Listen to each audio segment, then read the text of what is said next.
वालेकुम मेरे प्यारे भाइयों, कैसे हो आप लोग। आई होप आप लोग अच्छे होंगे, मैं भी ठीक ही हूँ। तो चलो भाई, आज का वीडियो हम लोग जो सीरीज स्टार्ट किए थे मोहम्मद सबके लिए पार्ट 13 आ गया है, मतलब पार्ट 13। और मैं फटाफट उस वीडियो को देख रही हूँ। उनका ओरिजिनल वीडियो लिंक डिस्क्रिप्शन में मेंशन, अगर आप लोग चाहते हैं बिना रिएक्शन के देखना तो भी देख लीजिए। यार भाई बहुत ज्यादा गर्मी है, इसलिए थोड़ा वीडियो लेट हो जाता है और कभी कभी वीडियो आ भी नहीं पाता है। उसके लिए तहे दिल से माफी मांगते हैं आप सभी से। लेकिन थोड़ा सा जो गाड़ी है ना वो अपनी पटरी पे आ जाएगी ना भैया, तो भाई एकदम मामला सब सही सही हो जाएगा, मतलब सेट हो जाएगा। भाई बोलने में भी हिचकिचाहट हो रही है क्योंकि भाई गर्मी ने अपना रिकॉर्ड जो है तोड़ रखा है, तो इसलिए बहुत ज्यादा प्रॉब्लम हो रही है भाई सच में। आप अस्सलाम वालेकुम दोस्तों, कैसे हो? उम्मीद है कि सब खैरियत से होंगे।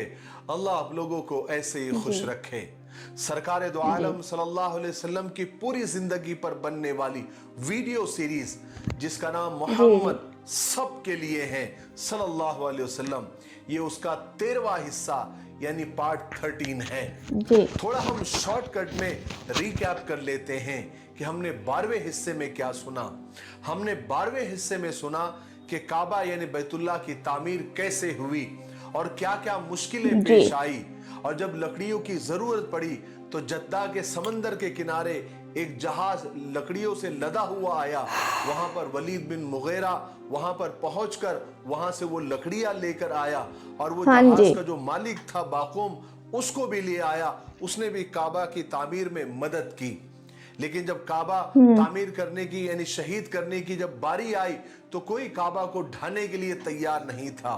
फिर वलीद बिन मुगीरा ने ही हिम्मत करके और दुआ करके काबे को शहीद करने का काम शुरू किया। लेकिन फिर भी लोग डर रहे थे। लेकिन जब मुगीरा पर कोई अजाब नहीं आया, फिर लोगों ने काम शुरू किया। फिर हजर अस्वद को अपनी जगह रखने की जब बारी आई तो एक बहुत बड़ा झगड़ा हुआ, और उस झगड़े को हुजूर पाक सल्लल्लाहु अलैहि वसल्लम ने बड़ी हिकमत अमली से सुलझाया।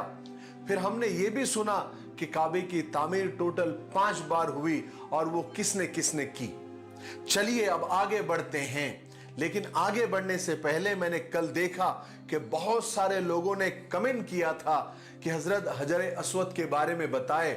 हमें बिल्कुल हजर अस्वद के बारे में पता नहीं है। तो सवाल वाजबी था, मुनासिब था, क्योंकि हम हर चीज की तारीख को डिटेल में और तफसील से अगर सुन ही रहे हैं तो हजर अस्वद की भी तारीख को हम शॉर्टकट में जो जरूरी बातें हैं वो सुन ले। तो मैं आज शॉर्टकट में हजर अस्वद के बारे में आपको बताता हूं। हजर अस्वद लगा हुआ है भाई। अरबी के 2 लफ्ज हैं। हजर का मतलब पत्थर होता है और अस्वद का मतलब काला होता है। तो हजर अस्वद का मतलब काला पत्थर हुआ जो काबा में लगा हुआ है, जिसके इर्द गिर्द चांदी का गोल चक्कर बना हुआ है, जैसा कि आप तस्वीर में देख रहे हैं। ये हजर अस्वद जन्नती पत्थर है। हजरत अब्दुल्ला इब्न अब्बास रज़ी अल्लाह तआला से रिवायत है कि रसूल पाक सल्लल्लाहु अलैहि वसल्लम ने इरशाद फरमाया कि हजर अस्वद जन्नत से लाया गया पत्थर है, यानी जन्नती पत्थर है। ये जब जन्नत से लाया गया था तो दूध से भी ज्यादा सफेद था। लेकिन बनु आदम की यानी आदम की औलाद यानी इंसानों की गलतियों और गुनाहों और खताओं ने इसको काला कर दिया है। कल कयामत में अल्लाह तबारक व तआला हजर अस्वद को 2 आंख और जबान देगा। वो गवाही देगा कि किसने किसने मुझे सच्चे दिल से बोसा दिया था। और एक हदीस में है कि हजर अस्वद और मकाम इब्राहिम ये दोनों जन्नती याकूत है। अल्लाह ताला ने दोनों की रोशनी यानी नूर को खत्म कर दिया। अगर उनकी रोशनी को अल्लाह तबारक व तआला खत्म नहीं करते तो ये दोनों जन्नती पत्थर की रोशनी से पूरी दुनिया रोशन हो जाती। इसमें भी अल्लाह तबारक व तआला की कोई बड़ी हिकमत छुपी हुई है। जो मुसलमान हज और उम्रा करने के लिए जाते हैं उनके लिए जरूरी है कि वो तवाफ के हर चक्कर में हजर अस्वद को बोसा दे। अगर भीड़ ज्यादा है तो हाथ के इशारे से भी बोसा दिया जा सकता है। हजर अस्वद जन्नत के याकूतों में से एक है जिसे हजरत आदम अलैहिस्सलातु वस्सलाम जन्नत से अपने साथ लाए थे, और जब हजरत आदम अलैहिस्सलाम काबे की तामीर कर रहे थे, यानी उसको बैतुल्लाह को बना रहे थे, तो उन्होंने काबे के एक कोने में इसको नस्ब कर दिया था, यानी लगा दिया था। फिर हजरत आदम अलैहिस्सलाम के बाद जब तूफान नूह यानी नूह अलैहिस्सलाम के जमाने में जब पानी का तूफान आया, तो बैतुल्लाह को आसमान में उठा लिया गया। जमीन पर फिर बैतुल्लाह का नामो निशान भी नहीं रहा। फिर जब हजरत इब्राहिम अलैहिस्सलाम और हजरत इस्माइल अलैहिस्सलाम यानी बाप बेटे दोनों जब काबे की तामीर कर रहे थे, तो हजरत जिब्राइल अलैहिस्सलाम जन्नत से ये पत्थर लाए थे और हजरत इब्राहिम अलैहिस्सलाम ने अपने हाथों से काबे की दीवार में उसको नस्ब कर दिया था, यानी फिट कर दिया था। इस्लामी तारीख में यानी हिस्ट्री ऑफ इस्लाम में ऐसे कुछ वाकयात मिलते हैं जिनमें यह जिक्र है कि हजर अस्वद को चोरी किया गया और उसे कई बार नुकसान पहुंचाने की भी कोशिश की गई। सबसे पहले कबीले बनु जुर्हुम ने, जिनका तस्करा हमने पिछले वीडियो में सुना कि उन्होंने मक्का से भागते हुए काबा की कुछ कीमती चीजें जमजम के कुएं में डालकर उसे मिट्टी से पाट दिया था, बंद कर दिया था। उन कीमती चीजों में हजरे अस्वद भी था। लेकिन अल्लाह की हिकमत देखिए, ये पत्थर ज्यादा दिनों तक जमजम के कुएं में दफन नहीं रहा, क्योंकि जिस वक्त बनु जुर्हुम के लोग उसे कुएं में दफन कर रहे थे, उसे छुपा रहे थे, तो एक औरत ने उन्हें ऐसा करते देख लिया था। फिर कुछ ही दिन में उस औरत के बताए हुए निशान पर जल्दी ही हजर अस्वद को कुएं से निकाल लिया गया था। उसके बाद एक अहम और बहुत बड़ा वाकया हुआ। बहरैन के बादशाह जिसका नाम अबू ताहिर सुलेमान करामातीन था, जिसकी बहरैन पर हुकूमत थी, उसका ताल्लुक बातिल फिरके से था। उसको भी अबरहा की तरह बैतुल्लाह बनाने का शौक पैदा हुआ और अपने मुल्क में हज की ही तरह लोगों को जमा करने का जुनून पैदा हो गया था। इसलिए उसने अबरहा के तरह ही शहर हिज्र में एक आलीशान महल तामीर किया, जिसका नाम उसने दारुल हिज्र रखा।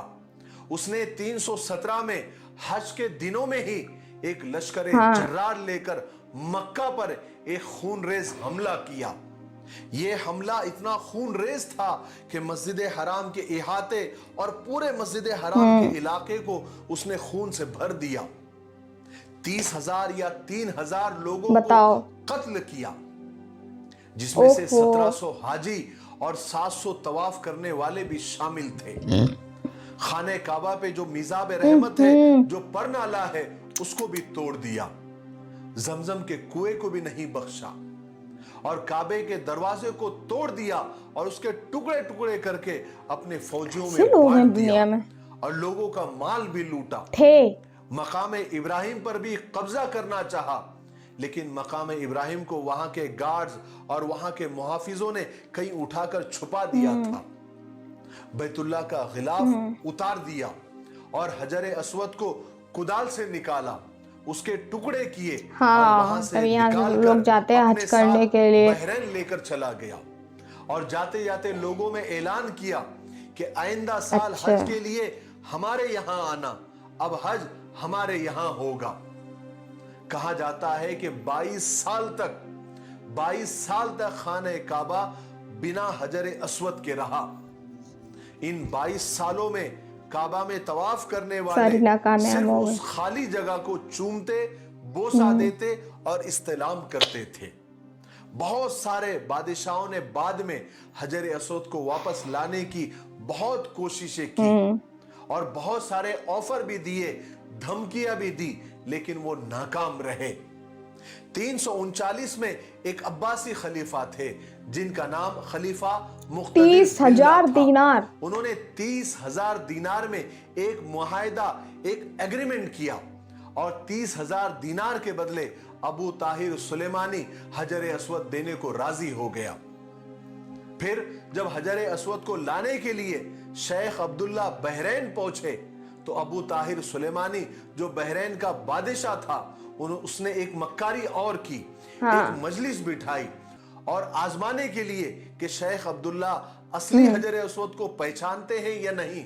एक ऐसे ही पत्थर जो एक खूबसूरत गिलाफ ये नहीं में है। लिपटा हुआ था, जिसमें से खुशबू आ रही थी, आपके सामने पेश कर दिया और कहा कि ये लीजिए आपका हजर अस्वद। लो जब भाई। शेख अब्दुल्ला ने हजर अस्वद को देखा हाँ। तो कहा कि नहीं, ये अच्छा। हजर अस्वद नहीं है, ये असली वाला काबे वाला हजर सही अस्वद बात है। नहीं है, क्योंकि मैं काबे के हजर अस्वद को पहचानता हूं। और हजर अस्वद की दो बड़ी निशानियां हैं कि वो पानी में डूब नहीं सकता और आग में जल नहीं सकता। चलो इसको अभी चेक कर लेता हूं। हाँ। उन्होंने वो पत्थर को पानी में डाला तो वो डूब गया, और जब आग में जलाया तो वो गर्म हो गया। गर्म क्या हो गया? फट गया। तो शेख अब्दुल्ला ने कहा, वही तो। मक्कारी मत कीजिए, चालाकी मुझसे मत कीजिए, असली हजर अस्वद ये नहीं है, हमें ओरिजिनल हजर अस्वद चाहिए जिसका हमारा सौदा हुआ है, एग्रीमेंट हुआ है। फिर मक्कार तो मक्कार ही होता है, उसने और मक्कारियां की और एक दो बार नकली देना पत्थर दिए। ही पड़ा। लेकिन जब सबका हाल वही हुआ तो अबू ताहिर सुलेमानी की सारी चालें शेख अब्दुल्ला के सामने फेल हुई। तो उसे मजबूरी में असली पत्थर यानी काबे वाला हजर अस्वद देना पड़ा। जब असली वाले हजर अस्वद को चेक किया गया यानी पानी में डाला गया तो वो फूल की तरह पानी में तैरने लगा।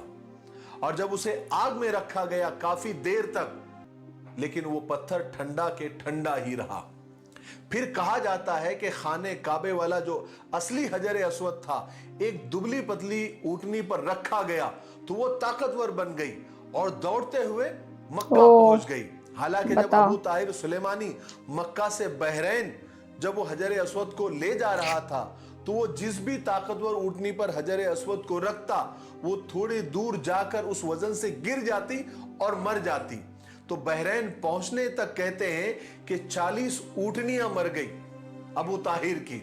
सही बात है। किसी से जलालुद्दीन सुयूती रहमतुल्लाह अलैह फरमाते हैं कि ये जालिम अबू ताहिर सुलेमानी चेचक की बीमारी में मुब्तला होकर तड़प तड़प कर और सड़ सड़ कर मरा। उसका अंजाम बहुत खतरनाक हुआ। ऐसा कई बार हुआ कि इस्लाम के दुश्मनों ने और काबा के दुश्मनों ने हजर अस्वद को नुकसान पहुंचाने की कोशिश की। इसी नुकसान की वजह से हजर अस्वद के टुकड़े टुकड़े हो गए। बहरहाल सबसे पहले अब्दुल्ला बिन जुबैर रजी अल्लाह तआला अन्हु ने हजर अस्वद को चांदी चढ़वाई। फिर 1268 में सुल्तान अब्दुल हमीद ने उसको सोने में जड़वा दिया। फिर 1281 में सुल्तान बिन अब्दुल अजीज ने फिर उसे चांदी में जड़वा दिया। लेकिन याद रखे, हजर अस्वद एक पत्थर है, कोई खुदा नहीं। हम उसका एहतराम इसलिए करते हैं, उसे बोसा इसलिए देते हैं, उसे इसलिए चूमते हैं कि अल्लाह के रसूल सल्लल्लाहु अलैहि वसल्लम ने उसे बोसा दिया है। खुद हजरत उमर रजी अल्लाह तआला ने एक मर्तबा हजर अस्वद के पास तशरीफ लाए और उसे बोसा देकर फरमाया कि मुझे मालूम है कि तू एक पत्थर है, तू ना कोई नफा दे सकता है ना किसी को नुकसान पहुंचा सकता है। अगर मैं हुजूर पाक सल्लल्लाहु अलैहि वसल्लम को तुझे चूमते ना देखता तो मैं भी हरगिज तुझे नहीं चूमता। और एक और हदीस में है जिसका खुलासा है कि रसूल पाक सल्लल्लाहु अलैहि वसल्लम ने फरमाया कि हजर अस्वद को छूना, उसे बोसा देना, उसे इस्तेलाम करना गुनाहों का कफारा है। हुजूर पाक सल्लल्लाहु अलैहि वसल्लम ने फरमाया कि जो शख्स हजर अस्वद को हाथ लगाए गोया वो अल्लाह ताला से मुसाफा कर रहा है। आखिर में मैं एक गलत फहमी का इजाला कर दूं कि बहुत सारे लोग ये बात चलाते हैं कि हजर अस्वद का काला हो जाना कयामत की निशानियों में से एक निशानी है। तो ये बात बिल्कुल गलत है। ऐसी कोई हदीस मुझे नहीं मिली कि जिसमें ये लिखा है कि हजर अस्वद काला इसलिए है कि वो कयामत की निशानी होने वाली है, बल्कि गुनाहों की वजह से, इंसानों के गुनाहों ने और इंसानों की खताओं ने उसको काला कर दिया है। ये कोई कयामत की बिल्कुल भाई नहीं है। आज के लिए वाकई में इतना काफी था भाई। और हजर अस्वद के बारे में मैंने आप लोगों को सुनवा दिया भाई के जरिए, और मैंने भी सुन लिया है। भाई कैसा लगा आप लोग बताइए कि आप लोगों ने अभी भी मतलब जो लोग गए होंगे ना भैया मक्का में, तो उन लोगों ने देखा भी होगा तो कहते नहीं ये सारे गुनाहों की माफ़ी है, तो वही है। और जो लोग ये कहते हैं कि काला कैसे हो गया कैसे नहीं, तो भाई जो भाई ने बताया वही एक बात सच है, ऐसा कुछ नहीं है भाई क़यामत की निशानी। और ये सब लोग बेफालतू की मतलब यूट्यूब चैनल पे भी भाई बहुत सारी अफवाहें भी उड़ती हैं भाई, तो उनसे थोड़ा सा दूर रहे, सतर्क रहे, है ना। बस यही है, जो लोग गुनाह करते हैं उनके ज़रिए काला हो रहा है। तो ऐसे मैंने काफ़ी चीज़ें देखी है मेरे भाई, जैसे कि जो भी चीज़ें पवित्र होती हैं, पवित्र, तो वो कहीं ना कहीं अपना इंडिकेट छोड़ती हैं, ये बात बिल्कुल तय है भाई, बिल्कुल तय है। मेरे पास भी एक छोटा सा पत्थर था भाई, मैं नहीं जानती वो क्या था, उसका नाम क्या था मैं नहीं जानती, मेरे पापा लेके आए थे इतना छोटा सा पत्थर। तो भाई वो मेरे हाथ में बंधा रहता था, कभी गले पे लटका रहता था भाई, वाइट कलर का था। तो जब भी कोई प्रॉब्लम होती थी ना तो वो ब्लैक हो जाता था भाई, और ऑटोमेटिक वो वाइट हो जाता था। पता नहीं क्या था वो, राम जाने, लेकिन क्या था क्या नहीं। तो खैर कोई नहीं, आज का वीडियो बताइएगा कैसा लगा आप लोगों को। और वीडियो तो अच्छा लगा होगा, मैं जानती हूँ। वीडियो अच्छा लगा हो तो प्लीज़ लाइक ज़रूर करिएगा जाके, और चैनल पे अगर न्यू है तो चैनल को ज़रूर सब्सक्राइब कर लीजिएगा। ऐसा नहीं है कि मैं रिएक्शन दे रही हूँ तो मेरा कुछ गलत हो रहा हो रिएक्शन, ऐसा सोचना नहीं मेरे भाई, क्योंकि भाई ज़रूरी नहीं है। अगर आप मुझको हिंदू की तरह देखेंगे कि हाँ ये तो लड़की हिंदू है, तो भाई वही बात है भाई, आप भेदभाव कर रहे हैं। तो भेदभाव नहीं करना है भाई, जैसे मैं आपके बीच भेदभाव नहीं करती भाई, वैसे आप भी मेरे से भेदभाव नहीं करिए तो अच्छा होगा, है ना। आपस में मिलके रहेंगे तो कितना अच्छा लगता है भाई। बस जैसे कि कहते नहीं है, आप हमको रिस्पेक्ट दो हम आपको रिस्पेक्ट दें, बस ऐसे ही जीवन चलता रहता है इंसान का, राइट। चलिए बताइएगा वीडियो कैसा लगा, और वीडियो पे लाइक जरूर हो जाना चाहिए, है ना मेरे भाई। नेक्स्ट सीरीज में फटाफट लेके आ रही हूँ आप लोगों के लिए। एक भाई ने मुझे सजेस्ट किया था, तो मैं रोज नहीं लेके आ पाती हूँ भाई, लेकिन हाँ 1-2 दिन छोड़ के जरूर लेके आती हूँ। चलिए मिलती हूँ, अपना ध्यान रखिए, मेरे पूरे परिवार का ध्यान रखिए, अल्लाह हाफिज।